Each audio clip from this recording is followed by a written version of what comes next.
Hello दोस्तों, क्या हाल चाल। तो आज जो है हम class 12 physics NCERT based chapter number 6 electromagnetic induction का एक्सरसाइज में जो प्रॉब्लम्स दिए गए हैं हम उसको सॉल्व करेंगे। तो चलिए स्टार्ट करते हैं। तो मैं जो है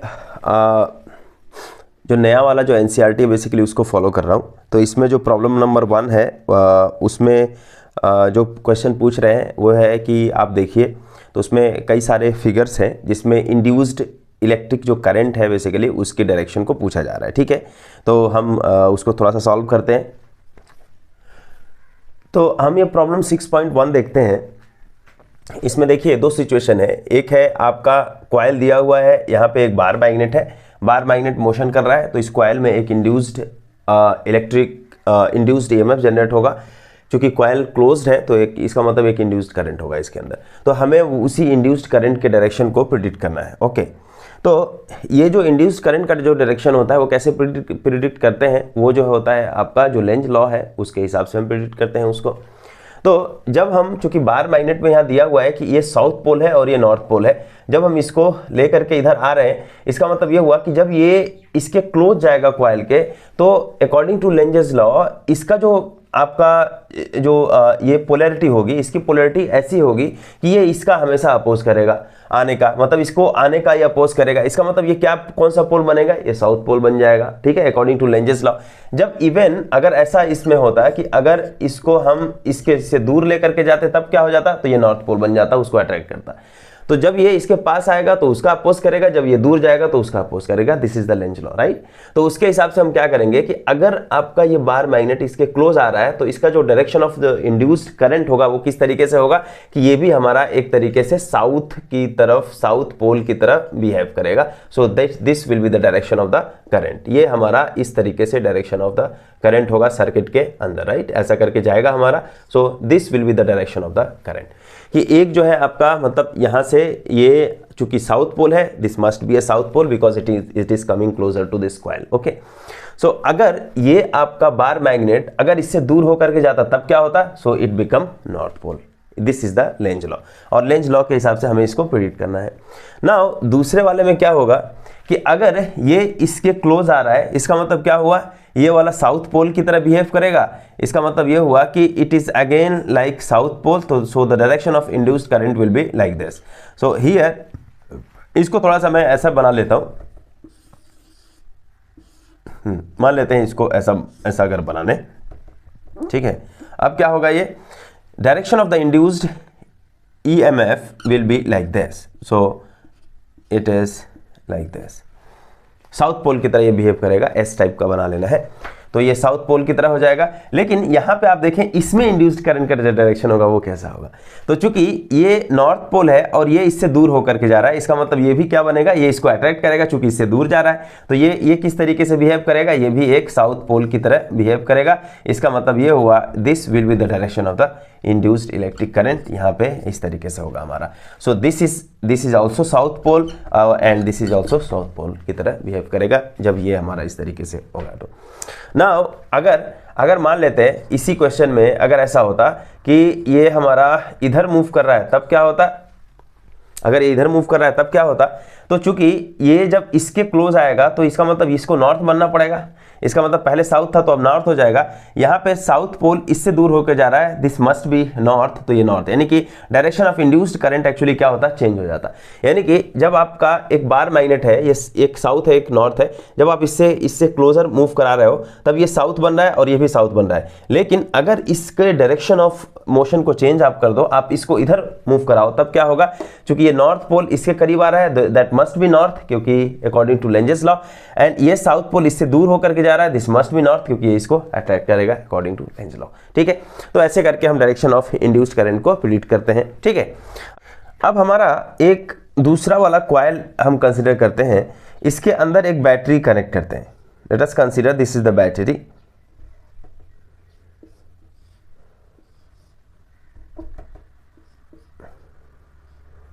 कनेक्ट कर दिया, so this will be the direction of the current. So that means it is like north pole की तरह बिहेव करेगा ये, राइट। ये डायरेक्शन ऑफ द करंट होगा इसका। उसके पास में आपने एक और कॉइल रखा। अब आपको इसमें इंड्यूस्ड इलेक्ट्रिक करंट की डायरेक्शन को प्रेडिक्ट करना है। कैसे करेंगे? तो यहाँ पे जो मैग्नेटिक फील्ड होगा वो कुछ यूं करके जाएगा, राइट। इस कॉइल से जो मैग्नेटिक फील्ड होकर के जाएगा वो ऐसा। जैसे ही की को आपने प्रेस किया, यहाँ पे जैसे ही की को प्रेस किया, बेसिकली मैग्नेटिक फील्ड इसके अंदर 0 to something like 0 to B इस तरीके से चेंज होगा। क्योंकि देखिए, जब सर्किट पहले ओपन था तो यहाँ पे कोई भी मैग्नेटिक फील्ड नहीं थी। जैसे ही सर्किट आपने ओपन किया, क्या हुआ कि अचानक से एक मैग्नेटिक फील्ड यहाँ पे आ गया, that is like 0 to B, ऐसा मैग्नेटिक फील्ड आ गया। और ये मैग्नेटिक फील्ड क्या हो रहा है, वो आपका इंक्रीज कर रहा है। इससे एसोसिएटेड जो मैग्नेटिक फील्ड है वो इंक्रीज कर रहा है। इसका मतलब ये हुआ कि इसमें जो इंड्यूस्ड करंट का जो डायरेक्शन होगा वो मैग्नेटिक फील्ड के इंक्रीज होने का अपोज करेगा, right. That is the Lenz's law. तो इसका मतलब ये हुआ कि यहाँ पे जो मैग्नेटिक फील्ड का जो डायरेक्शन है इट इज लाइक दिस। इसका मतलब ये हुआ कि इसके अंदर जो मैग्नेटिक फील्ड होगा वो डायरेक्शन हमारा किधर होना चाहिए, इधर होना चाहिए। इधर होने के लिए आपको इस सर्किट के अंदर या इस कॉइल के अंदर कैसा मैग्नेटिक फील्ड किधर डायरेक्शन में होना चाहिए, जो इलेक्ट्रिक इंड्यूस्ड करंट होना चाहिए वो किस डायरेक्शन में होना चाहिए। So it must be like this. इसका मतलब ये होना चाहिए कि ये जो मैग्नेटिक फील्ड होना चाहिए वो हमारा कैसा होना चाहिए, लाइक दिस, मतलब इस तरीके से हमारा होना चाहिए। इसका मतलब ये होगा कि ये हमारा, अगर हम बात करें, so it is like north pole. ये भी हमारा नॉर्थ पोल की तरह बिहेव करेगा, ठीक, ऐसा होगा हमारा। लेकिन जैसे ही आपने सर्किट को, ये एक्चुअली एक मोमेंटरली डिफ्लेक्शन होगा इसके अंदर। अगर आप इसमें गैल्वेनोमीटर ऐड करते हैं तो इसमें मोमेंटरली डिफ्लेक्शन होगा।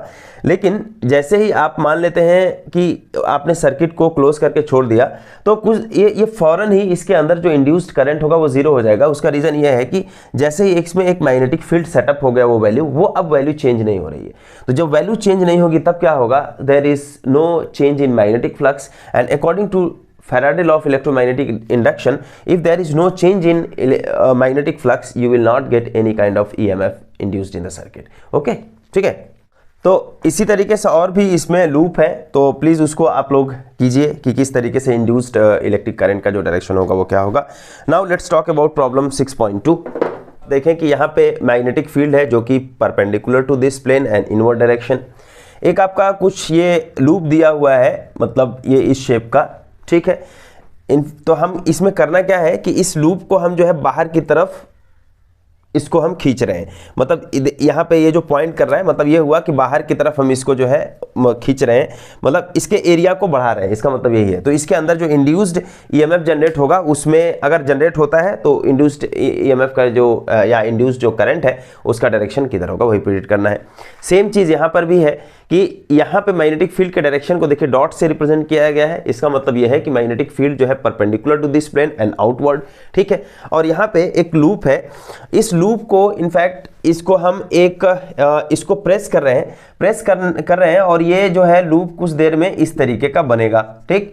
तो इसके अंदर हमें इंड्यूस्ड ईएमएफ के डायरेक्शन को या इंड्यूस्ड इलेक्ट्रिक करंट के डायरेक्शन को प्रेडिक्ट करना है। तो सबसे पहले इसमें पहले वाले में देखते हैं।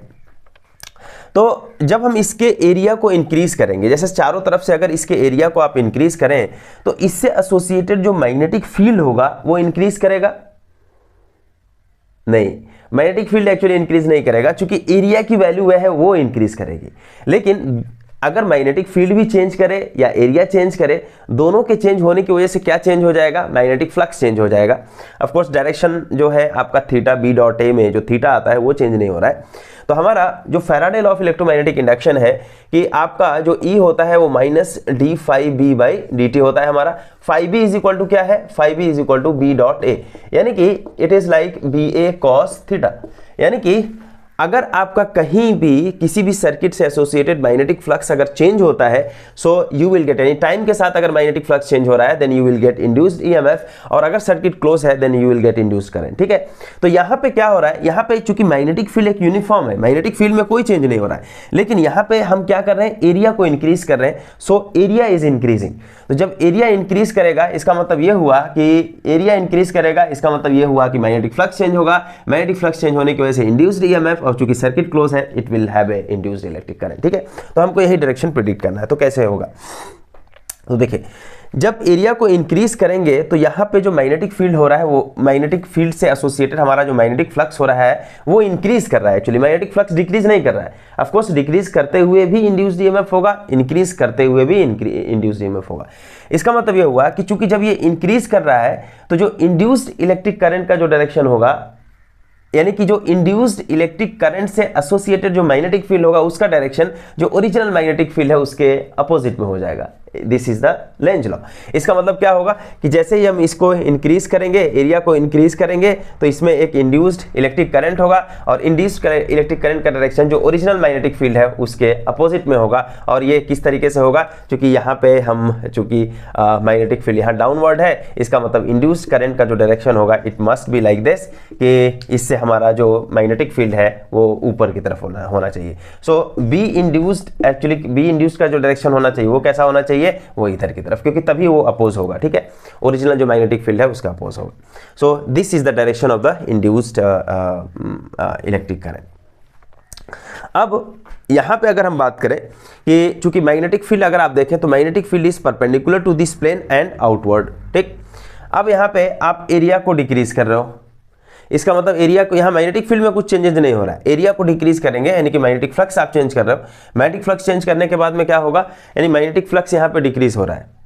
तो मैग्नेटिक फ्लक्स जब डिक्रीज होगा इसका मतलब ये हुआ कि जो हमारा इंड्यूस्ड करंट का जो डायरेक्शन होगा वो इस डिक्रीज को अपोज करेगा, यानी कि ये डिक्रीज होने नहीं देगा। तो जब डिक्रीज होने नहीं देगा इसका मतलब जो direction of induced electric current होगा वो ऐसा होना चाहिए कि उसकी वजह से जो आपका इंड्यूस्ड मैग्नेटिक फील्ड हो वो ओरिजिनल जो हमारा मैग्नेटिक फील्ड है उसके ही डायरेक्शन में होगा। ठीक है, क्योंकि वो डिक्रीज का अपोज कर रहा है। जो यहाँ पे direction of induced electric current होगा उसका डायरेक्शन किधर होगा, ये हमेशा अपवर्ड की तरफ होगा। ठीक है, सो this will be the direction of the induced electric current, जो कि अगर हम बात करें कि ये पॉइंट आपने लिया है, so it will be like A D C B, तो it will be A D C B, ये इस डायरेक्शन में आपका इंड्यूस्ड इलेक्ट्रिक करंट होगा। और यहाँ पे इंड्यूस्ड इलेक्ट्रिक करंट का डायरेक्शन क्या होगा, it is again A D C B, ये होगा इंड्यूस्ड इलेक्ट्रिक करंट का डायरेक्शन। तो प्रॉब्लम 6.3 है कि a long solenoid with 15 turns per centimetre, एक लॉन्ग सोलेनॉइड है जिसका नंबर ऑफ टर्न्स जो है 15 है पर सेंटीमीटर में, एरिया इसका दिया हुआ है कि एरिया जो है आपका 2.0 सेंटीमीटर स्क्वायर है।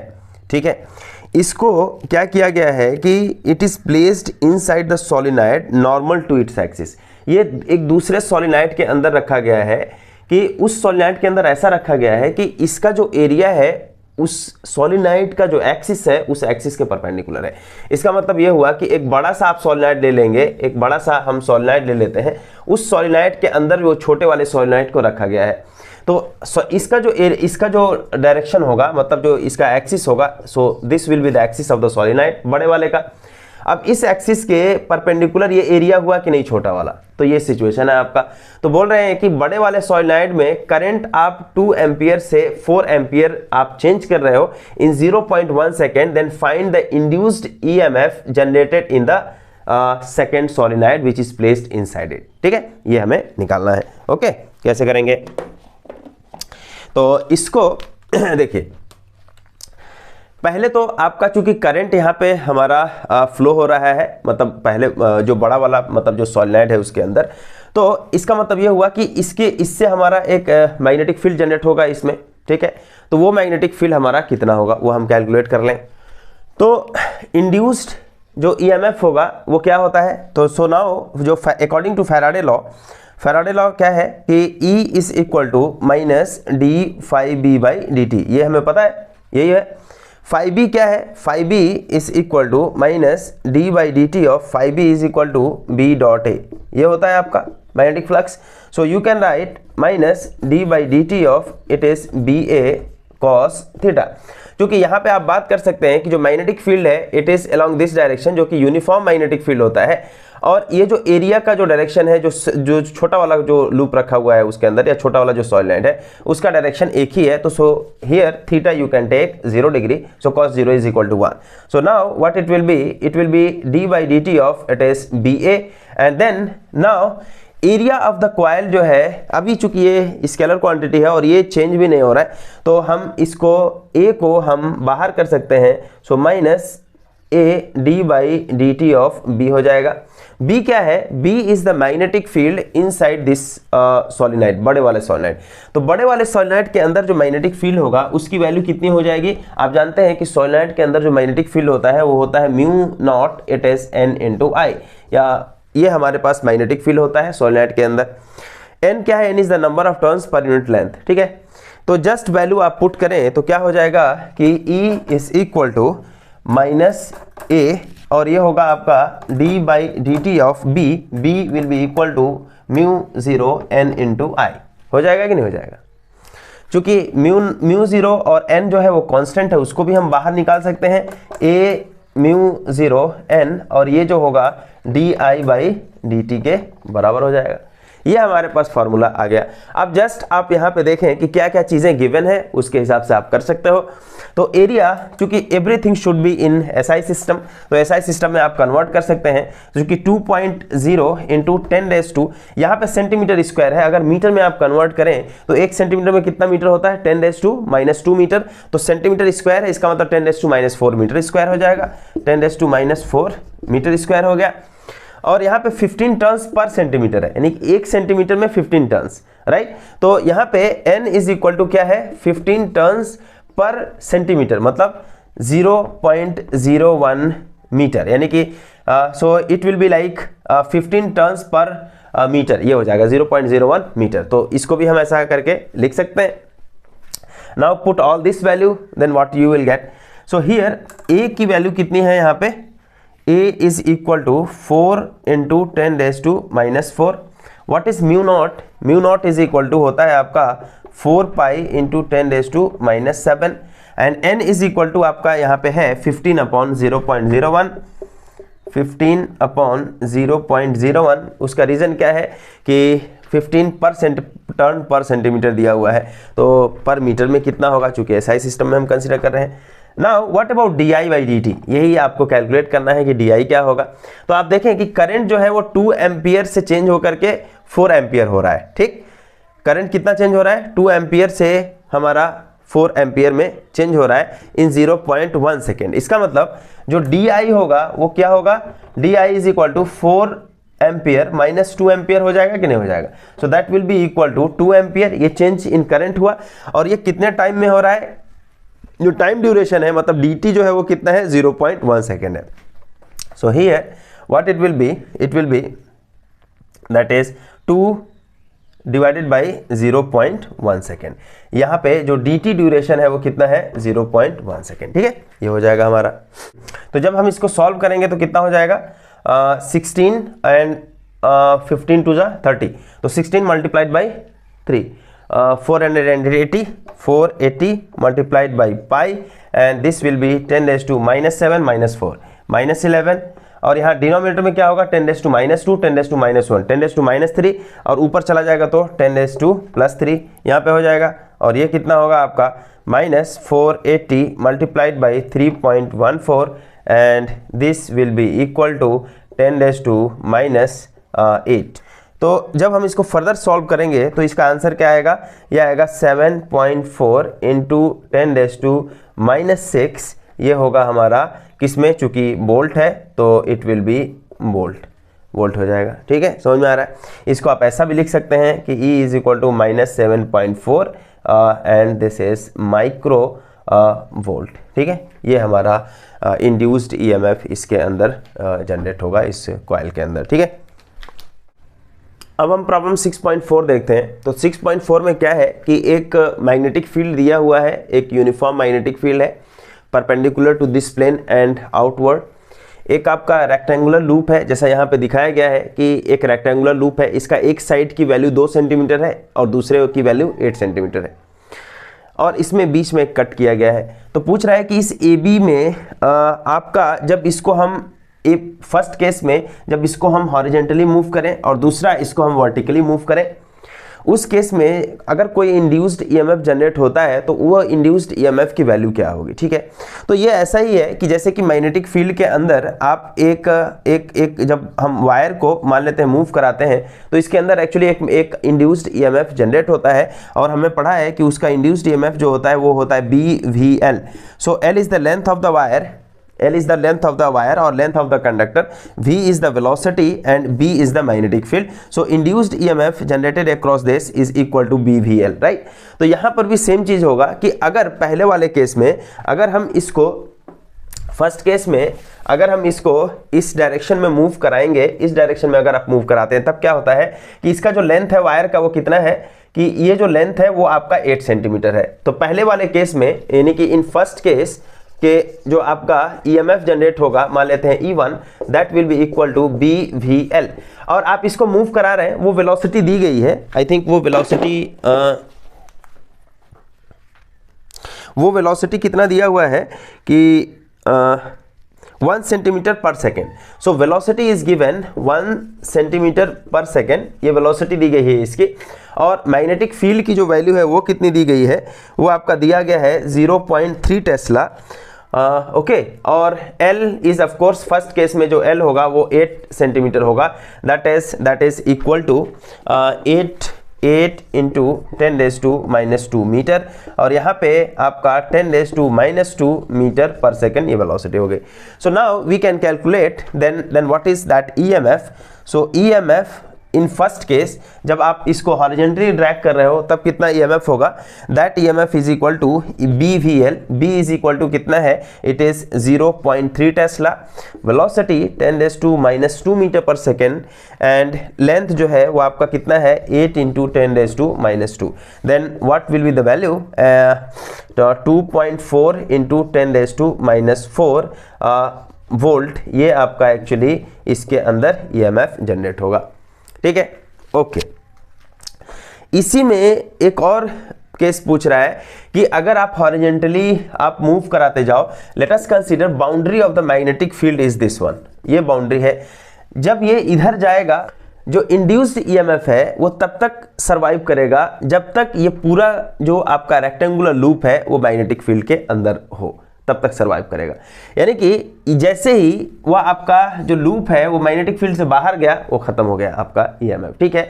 इसका मतलब ये हुआ कि इसको जैसे जैसे धीरे धीरे ड्रैग करते जाएंगे तो क्या होगा, धीरे धीरे आप इसको ऐसा करेंगे, फिर उसके बाद से धीरे धीरे ये मतलब बाहर चला जाएगा, ऐसा करके होगा, फिर धीरे धीरे ये पूरा बाहर। यानी कि इस डिस्टेंस पे एक्चुअली डिपेंड करेगा कि इस डिस्टेंस को आपको मैग्नेटिक फील्ड से बाहर जाने में जितना टाइम लगेगा उतना टाइम के अंदर, उतने टाइम के बाद में क्या होगा कि वो आपका जो EMF होगा वो खत्म हो जाएगा, ठीक है। यही बोल रहा है कि कब तक वो सरवाइव करेगा इंड्यूस्ड EMF। तो ये जो वैल्यू है चूंकि कितना है, इट इज 2 सेंटीमीटर डिस्टेंस है, 2 सेंटीमीटर और आपका जो वेलोसिटी है वो कितना है, वो वेलोसिटी है आपका 1 सेंटीमीटर पर second. Then what is the time, मतलब ये जो 2 सेंटीमीटर है, मतलब यहां से यही हुआ कि चूंकि मैग्नेटिक फील्ड का जो बाउंड्री है, magnetic field boundary is like this, magnetic field का बाउंड्री ये है और इसको हम क्या कर रहे हैं, 2 सेंटीमीटर को इस मैग्नेटिक फील्ड से बाहर निकालने में कितना टाइम लगेगा, बस वही बात है। जितना टाइम लगेगा वहां तक मतलब वो सरवाइव करेगा, उसके बाद से खत्म हो जाएगा, ठीक है। तो T इज इक्वल टू क्या होगा, it is distance divided by velocity. Distance is equal to 2 centimetre, that is 2 into 10⁻⁻² and what is this one, 1 centimetre पर सेकेंड, 10⁻⁻² मीटर पर सेकेंड और ये metre. So now what it will be, ये cancel हो जाएगा, so that is 2 second. तो यहाँ पे 2 second तक एक्चुअली वो सरवाइव करेगा, जैसे जब वो मैग्नेटिक फील्ड से बाहर जा रहा होगा, तो ठीक है। अब हम दूसरे वाले केस में बात करें। दूसरे वाले केस में अगर आप बात करेंगे तो दूसरे वाले केस में क्या है, जब हम इसको वर्टिकल की तरफ अगर हम बात करें कि जब वर्टिकली आप उसको ऊपर की तरफ खींच रहे हैं तब क्या होगा, तब ये होगा कि इंड्यूस्ड EMF जो जनरेट होगा उसके लिए जो लेंथ हम कंसीडर करें वो कौन सा कंसीडर करेंगे, so this will be the length, right. So इस केस में इन सेकेंड केस जो इंड्यूस्ड EMF होगा E2 is equal to BVL। So इस केस में B is equal to I think 0.3 tesla, velocity 10⁻² meter per second, and length is what? Now length is 2 centimeter, that is 2 into 10⁻² centimeter, so it will be 0.6 into 10⁻⁴ volt. ये हो जाएगा हमारा E2 induced EMF जो generate होगा इसमें। अब ये कब तक सरवाइव करेगा? जब आप इसको मान लेते हैं कि इस बाउंड्री से जैसे जैसे बाहर करते जाएंगे ये धीरे धीरे, मतलब ये कब तक इसके मतलब मैग्नेटिक फील्ड के अंदर रहेगा? जब तक ये वाला जो है आपका खत्म नहीं हो जाता। जैसे एग्जांपल के तौर पे ये कब तक इंड्यूस्ड ईएमएफ सर्वाइव करेगा? जब तक ये जो लूप है, लूप का जो पार्ट है वो आपका मैग्नेटिक फील्ड के अंदर क्यों ना हो। तो ये इस लेंथ को, इसका मतलब मैग्नेटिक फील्ड से बाहर जाने में जितना टाइम लगेगा उतने टाइम में वो आपका जो ईएमएफ इंड्यूस्ड हुआ है वो खत्म हो जाएगा। ठीक है, तो उस केस में जो टाइम होगा आप निकालेंगे, जैसा आपने अभी पहले निकाला कि जो इंड्यूस्ड ईएमएफ का जो सर्वाइवल टाइम है वो कितना है।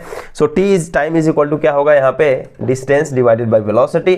तो इस केस में जो डिस्टेंस होगा वो कितना हो जाएगा? It will be 8 centimetre, right. So 8 centimetre,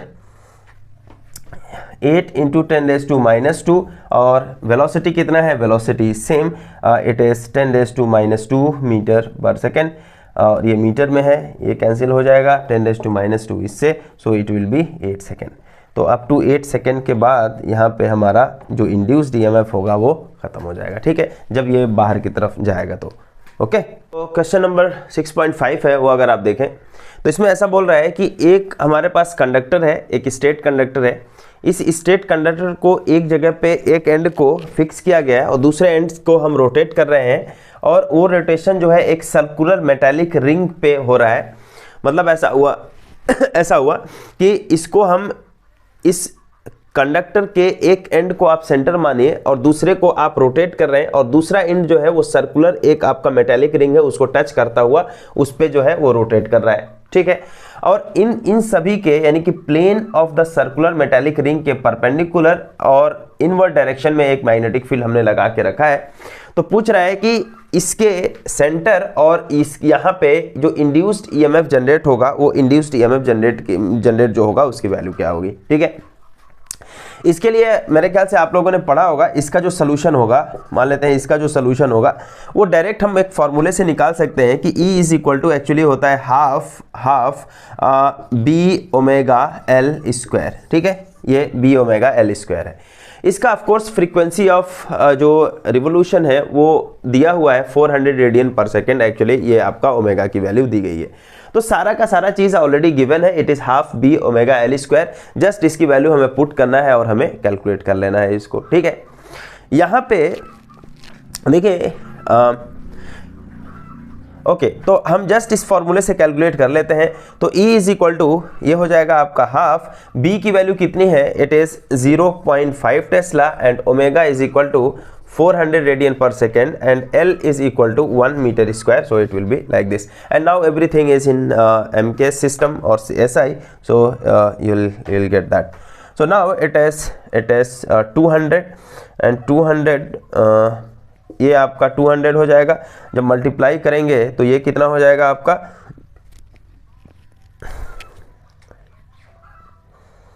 100, right, 100 हो जाएगा। सो EMF जो जनरेट हो जाएगा वो कितना होगा?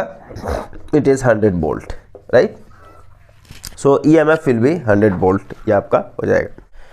अच्छा, अगर किसी को ये समझना है कि ये जो EMF है वो किस तरीके से आया हुआ है हाफ B⍵L², तो मैं जस्ट उसको समझा देता हूँ। और अगर जिसको पता है वो वीडियो को स्किप करके जो हमारा प्रॉब्लम 6.6 है उस पर जा सकते हैं। तो जस्ट ये उनके लिए जो ये समझना चाहते हैं कि हाफ B⍵L² किस तरीके से आ जाता है। यहाँ पे आप देखें कि हमारा चूँकि ये आपका एक मेटालिक वायर है जिसपे ये हमारा कंडक्टर जो है वो मूव कर रहा है इस तरीके से। ठीक है, तो किसी भी मान लेते हैं टाइम पे वो जो है आपका यहाँ पे आ गया, और ये जो एंगल है, latest angle is basically d∠θ, और इसको यहाँ से यहाँ तक जाने में आपको dt वक्त लग रहा है। ठीक है, तो यहाँ पे इंड्यूस्ड EMF कैसे जनरेट होगा? तो यहाँ पे आप देखें कि चूंकि ये अगर यहाँ से यहाँ तक गया तो हमारा एरिया जो है यहाँ पे हुआ, और अगर ये मान लो इधर आपका चला जाएगा तो फिर एरिया आपका बढ़ जाएगा। तो यहाँ पे क्या हो रहा है? इंड्यूस्ड EMF जनरेट होने का जो रीजन है बेसिकली वो इस केस में हमारा एरिया जो है वो चेंज हो रहा है। ठीक है, एरिया हमारा चेंज हो रहा है जिसकी वजह से आपका मैग्नेटिक फ्लक्स चेंज होगा, क्योंकि ये जो है ऑफ कोर्स मैग्नेटिक फील्ड के अंदर में रखा हुआ, तो मैग्नेटिक फ्लक्स चेंज हो रहा है जिसकी वजह से आपका Faraday law of electromagnetic induction क्या है कि अगर आपका मैग्नेटिक फ्लक्स चेंज होगा तो ईएमएफ जनरेट हो जाएगा। तो E is equal to minus d phi B by d t हो जाती है, और ये इसको हम लिख सकते हैं d by d t of phi B की value B A. Of course theta की वैल्यू मैंने 0 डिग्री कंसीडर कर लिया है, तो बी चूंकि यूनिफॉर्म है बी को बाहर कर लूंगा तो ये यहाँ पर हमारा B d A by d t हो जाएगा। यानी कि यही बात हो गई कि ये जो डी ए क्या है, d A is basically this area and this area is changing with respect to time. तो यहाँ पे एरिया कैसे चेंज हो रहा है, इसी एरिया को मैं लिख रहा हूँ, इसी एरिया की जो वैल्यू होती है, अगर इसका रेडियस r है तो this value is basically half r square d theta. इसको आपको याद रख लेना है कि ये जो एरिया होता है d A is equal to half r square d theta होता है, ठीक है। अगर ओके अभी मैं बताऊंगा कि half r square d theta कैसे होता है। जस्ट इस वैल्यू को अगर हम यहाँ पे रखें तो E is equal to minus B, और ये हो जाएगा आपका half r square d theta, और नीचे आपका क्या है डी टी है। D theta by d t actually angular velocity होती है, तो जो ओमेगा हम रिप्रेजेंट करते हैं, तो माइनस हाफ ये क्या हो जाएगा बी आर स्क्वायर ओमेगा।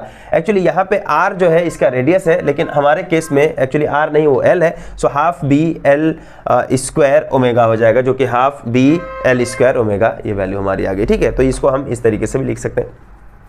अब मैं बता रहा हूं कि ये इसको half r square d theta आप कैसे लिख सकते हैं। तो एक बात बताइए कि हमें ये निकालना है कि ये जो डी थीटा एंगल है उस डी थीटा एंगल में कितना एरिया आएगा, यही तो निकालना है हमें। तो आप एक बात बताइए कि जब 2 पाई एंगल आप लेते हो तो 2 पाई एंगल में आपकी एरिया कितनी होती है, पाई आर स्क्वायर होती है 2 पाई एंगल में।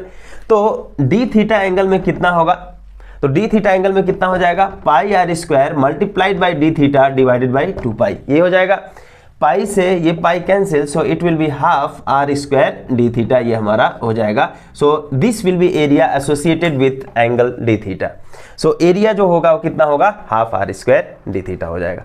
समझ में आ रहा है कि नहीं आ रहा है। ये प्रॉब्लम 6.6 क्या है कि एक आपका वायर दिया हुआ है, आप अपने बुक में देखें प्रॉब्लम 6.6 नया वाला जो एनसीईआरटी है, कि एक वायर है जिसका लेंथ जो है वो 10 मीटर का है, और इस वायर को अर्थ का जो मैग्नेटिक फील्ड है उस अर्थ के मैग्नेटिक फील्ड में आपको गिराया जा रहा है, ठीक है। तो अगर हम देखें, अगर हम बात करें कि let us consider this is north, this is south, so this is the earth magnetic field, यहाँ पे ऐसा होगा अर्थ मैग्नेटिक फील्ड, और ये आपका मान लेते हैं कि ईस्ट है and this is the west direction. So इसको वायर को आपको ईस्ट टू वेस्ट रखा गया है। So wire is like this, let us consider this is 10 metre and now earth magnetic field is along this direction, ऐसा earth magnetic field होगा, और इसमें हम इसको गिरा रहे हैं।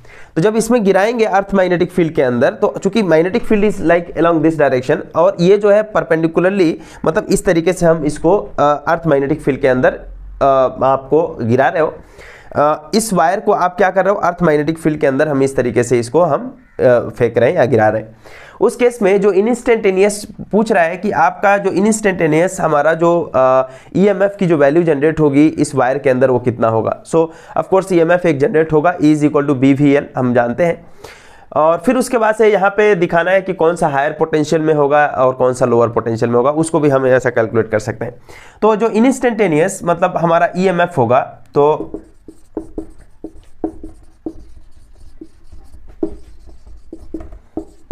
Instantaneous EMF E is equal to होगा आपका BVL। So already it is given कि B जो है वो मैग्नेटिक फील्ड है 0.3 into 10⁻⁻⁴ weber per metre square is basically tesla. So 0.3 into 10⁻⁴ velocity कितना दिया है, वेलोसिटी है आपका 5 मीटर पर सेकेंड, ये वेलोसिटी है, और L कितना है, L is basically 10 metre, right. तो कितना हो जाएगा So it is 15 multiplied by 10⁻⁻⁴, और you can write 1.5 into 10⁻⁻³ volt, right, ये हो जाएगा हमारा। So इंस्टेंटेनियस हमारा जो EMF जनरेट होगा इसके अंदर ये हमारा हो जाएगा, है ना। Now अब देखिए यहाँ पे वायर क्या हो रहा है, ये मैग्नेटिक फील्ड के अंदर हमारा मान लेते हैं कि मैग्नेटिक फील्ड के अंदर हमारा ये गिर रहा है। सो लेट अस कंसीडर कि जो डायरेक्शन ऑफ मैग्नेटिक फील्ड है, अगर आप बात करें कि डायरेक्शन ऑफ मैग्नेटिक फील्ड हमारा नॉर्थ टू साउथ डायरेक्शन में अगर है, मतलब magnetic field is along this direction, और हम जो है वायर को इस तरीके से फेंक रहे हैं, ठीक है। मैग्नेटिक फील्ड कैसा है, थोड़ा 3D फिगर में बनाने में आपको थोड़ा समझना होगा कि लेट अस कंसीडर कि magnetic field is from north to south direction. So this is the direction of the magnetic field, और ये वायर इधर गिर रहा है, तो वेलोसिटी का डायरेक्शन नीचे की तरफ होगा और मैग्नेटिक फील्ड यहाँ पे होगा। तो हमारा वेस्ट वाला हायर पोटेंशियल, हाँ, तो मैग्नेटिक फील्ड किधर है, north to south direction, magnetic field is along this direction, और वायर का ये वाला वेस्ट पार्ट है, ये वाला हमारा ईस्ट पार्ट है, ठीक है, ये हमारा गिर रहा है ऐसा करके। तो इसके अंदर देखिए वहां से एक्चुअली लॉरेंज फोर्स निकाल लेंगे कि वो चार्ज पार्टिकल एक्यूमुलेट कहाँ होगा। सो एक्यूमुलेशन ऑफ चार्ज पार्टिकल्स, जो एक्यूमुलेशन ऑफ चार्जेस होगा, that will give you, accumulation of charges will give you the potential, कि कौन सा पोटेंशियल हाई होगा कौन सा लो होगा, ठीक है। सो ये हमारा नॉर्थ टू साउथ डायरेक्शन है और हम इसको इस तरीके से गिरा रहे हैं, तो चार्ज पार्टिकल भी उसी डायरेक्शन में मूव करेगा। इसका मतलब आपका जो फोर्स होगा वो होगा Q into V cross B, और इसको हम वर्टिकली गिरा रहे हैं, तो हमारा जो थीटा की वैल्यू यहाँ होगी वो 90 डिग्री हो जाएगी। इसका मतलब ये QVB हो जाएगा। तो QVB में डायरेक्शन ऑफ मैग्नेटिक फोर्स कैसे निकालेंगे, तो चूंकि magnetic field is along this direction और चार्ज, और आप कंडक्टर को ऐसे करके मतलब नीचे की तरफ गिरा रहे हो, यानी कि चार्ज पार्टिकल भी उधर नीचे की तरफ ही जा रहा है। सो V is the direction of the velocity, magnetic field is along this direction, so this is the magnetic field. Charge particle जो पॉजिटिव चार्ज होंगे वो किधर जाएंगे, वेस्ट डायरेक्शन में। सो अगर आपके पास, अगर हम बात करें कि यहाँ पे आपका वायर है जो कि नीचे की तरफ आप गिरा रहे हो, तो यहाँ पे ये चूंकि वेस्ट पार्ट है, ये आपका ईस्ट पार्ट है, तो जो पॉजिटिव चार्ज होंगे वो इस साइड में जाएंगे और जो नेगेटिव चार्ज होंगे वो इस साइड में। इसका मतलब ये वाला जो हुआ वो हाई पोटेंशियल पे हो जाएगा और ये हमारा क्या होगा, लो पोटेंशियल पे हो जाएगा। समझ में आ रहा है नहीं आ रहा? तो ये इस तरीके से हम इसको कैलकुलेट कर सकते हैं। ओके, तो प्रॉब्लम 6.7 क्या है कि एक सर्किट है, सर्किट के अंदर आपका जो करंट है वो है 5 एम्पियर, 5 एम्पियर से 0 एम्पियर हो रहा है उस सर्किट के अंदर जो करंट है, और वो कितने सेकंड में हो रहा है, 0.1 सेकंड में हो रहा है। उसके अंदर एवरेज जो ईएमएफ है जो जनरेट हुआ वो 200 वोल्ट जनरेट हुआ, और इससे हमें क्या निकालना है कि self inductance of that coil कितना होगा। तो मान लेते हैं ये कॉइल है, इसके अंदर हमारा करंट जो है वो कितना हो रहा है, 5.0 एम्पियर से, फिर उसके बाद से वो 0 एम्पियर तक चला जा रहा है इन 0.1 सेकेंड। तो फिर उसके बाद से यहाँ पे जो ईएमएफ जो जनरेट हो रहा है वो ईएमएफ कितना है, वो 200 वोल्ट है। समझ में आ रहा है, ये ईएमएफ कितना है, 200 वोल्ट। तो फिर निकालना है कि सेल्फ इंडक्टेंस क्या होगा। तो चूंकि सेल्फ इंडक्टेंस आप जानते हैं E इज इक्वल टू, एक फॉर्मूला होता है मेरे ख्याल से सेल्फ इंडक्टेंस के लिए, एक फॉर्मूला, चूंकि मुझे सेल्फ इंडक्टेंस निकालना है L, तो since E is equal to -L di/dt, ये होता है या नहीं होता है, ये हमको पता है, ये होता है।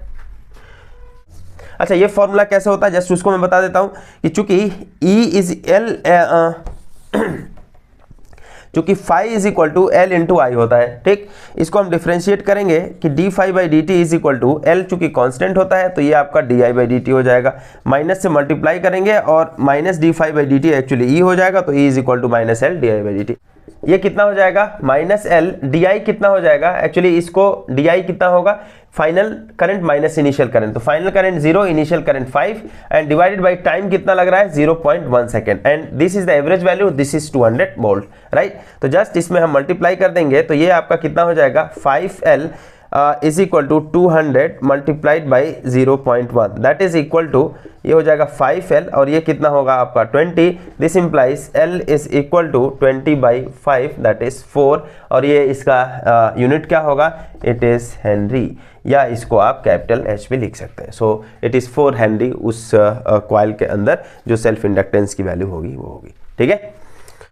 ओके, तो लास्ट प्रॉब्लम देखते हैं, प्रॉब्लम 6.8। वो क्या है कि a pair of adjacent coils has a mutual inductance of 1.5 Henry. Pair of adjacent coils मान लेते हैं 1 and 2, इसका जो म्यूचुअल इंडक्टेंस है वो कितना है, 1.5 हेनरी है। फिर उसके बाद से बोल रहा है कि if the current in one coil changes from 0 to 20 ampere, मान लेते हैं इसमें जो करंट हमारा चेंज हो रहा है वो 0 से 20 एम्पियर चेंज हो रहा है, वो कितने सेकंड में, 0.5 सेकंड में। फिर पूछ रहा है कि what is the change of flux linkage with the other coil, इस दूसरे वाले कॉइल के अंदर जो फ्लक्स चेंज होगा, वो जो दूसरे वाले कॉइल के अंदर जो चेंज ऑफ फ्लक्स है वो आपका कितना होगा, वो हमें फाइंड आउट करना है। उसको हम कैसे कैलकुलेट करेंगे, ठीक है। तो देखिए इसको कैसे कैलकुलेट करेंगे, सिंस हम जानते हैं कि कैसे इसको कैलकुलेट करना होगा। दूसरे, जैसे अगर इसके अंदर मान लेते हैं कि I1 अगर करंट फ्लो हो तो इससे करंट की वजह से हमारा क्या होता है, यहाँ पे मैग्नेटिक फ्लक्स एसोसिएट होता है और यहाँ पे जो मैग्नेटिक फ्लक्स होगा दूसरे वाले कॉइल में that is proportional to I1। This implies phi2 is equal to M21 into I1। Actually यही एक फॉर्मूला होता है, मेरे ख्याल से ये चीज पता होगा, इसमें कोई दिक्कत नहीं है। ठीक है, हमें निकालना है कि magnetic flux associated with the second coil किस तरीके से चेंज होगा। ठीक है, तो अब देखें कि इसको हम डिफ्रेंशिएट करें। मान लेते हैं d∅2/dt इज इक्वल टू, ये होगा आपका M21 और ये हो जाएगा आपका di1/dt। ठीक है, नाउ M21 की वैल्यू आपको पता है, इट इज 1.5 हेनरी। di1 कितना है, इट इज 0 to 20 सेकेंड तक जा रहा है, 0 to 20 एम्पियर तक। तो चेंज इन करंट कितना हुआ, 20 एम्पियर माइनस 0 एम्पियर, और टाइम कितना ले रहा है, 0.5 सेकेंड ले रहा है। यही हुआ बात। तो ये हमारा d∅2/dt यानी कि जो सेकेंड कॉइल में जो चेंजेस होगा विथ रिस्पेक्ट टू टाइम वो कितना हुआ, ये हमारा हो गया d∅2/dt that is equal to 1.5 multiplied by 20। तो ये हो जाएगा आपका 30 डिवाइडेड बाई 0.5, ये हमारा होगा d∅2/dt। ये हुआ हमारा। लेकिन चेंज इन इस एक्चुअली हमें निकालना क्या है, इस dt वक्त में कि इसमें इसके अंदर मैग्नेटिक फ्लक्स में कितनी चेंजेस आएगी। एक्चुअली वो होगा d∅2, that d∅2 will be equal to 30 divided by 0.5 into dt को हम उधर लेके गए और यही जो dt समय है वो कितना है, 0.5 सेकेंड है। सो यू कैन राइट 30 0.5 और ये भी 0.5 हो जाएगा, इससे इससे कैंसिल हो गया। सो हमारा d∅2 जो चेंजेस होगा वो कितना होगा, वो 30 एक्चुअली वेबर होगा। ठीक है, तो यानी कि जैसे इसके अंदर 0 से 20 एम्पियर की करंट चेंज होगी, इससे एसोसिएटेड जो मैग्नेटिक फ्लक्स में जो चेंजेस आएगा वो कितना आएगा, वो आपका 30 वेबर आ जाएगा। ठीक है, इसको चूंकि करंट ये D का यूज हम तब करते हैं जब हमारा डिफरेंस बहुत ही छोटा होता है, तब हम करते हैं अप्रॉक्सीमेटली टेंडिंग टू 0। लेकिन यहाँ पे एक्चुअली 0.5 सेकेंड है, मतलब जो टाइम ड्यूरेशन है it is not dt, it is थोड़ा सा बड़ा है, तो उसको हम ΔT लिख सकते हैं। तो इसका मतलब ये हुआ कि dt का यूज ना करके आप लोग इसको ऐसा लिख सकते हैं कि it should be ΔΦ2 that is equal to 30 weber. इसका मतलब ये हुआ कि इस फॉर्मूले में डायरेक्ट हम ऐसा लिख सकते हैं ΔΦ2 upon ΔT is equal to M21। इसको हम लिख सकते हैं ΔΦ2 upon ΔT is equal to M21 और ΔI डिवाइडेड बाई ΔT। इसका इस्तेमाल करके आप करें तो ज़्यादा अच्छा है, क्योंकि ΔT की वैल्यू ये बहुत छोटा नहीं है, ΔT की वैल्यू 0.5 है अगर आप देखें तो। ठीक है ना, तो इसको हम इस तरीके से करेंगे। ये जस्ट मैंने इस तरीके से समझाने के लिए इसको मैंने लिखा था। ओके, तो ये हमारा आज हमने इलेक्ट्रोमैग्नेटिक इंडक्शन जो हमने जो चैप्टर था उसका जो न्यूमेरिकल एक्सरसाइज था मैंने उसको सॉल्व किया। नेक्स्ट में हम अल्टरनेटिंग करंट करेंगे और होपफुली आपको ये वीडियो हमारा अगर पसंद आया तो अपने दोस्तों में शेयर करें, सब्सक्राइब करें मेरे चैनल को, and thank you very much for watching.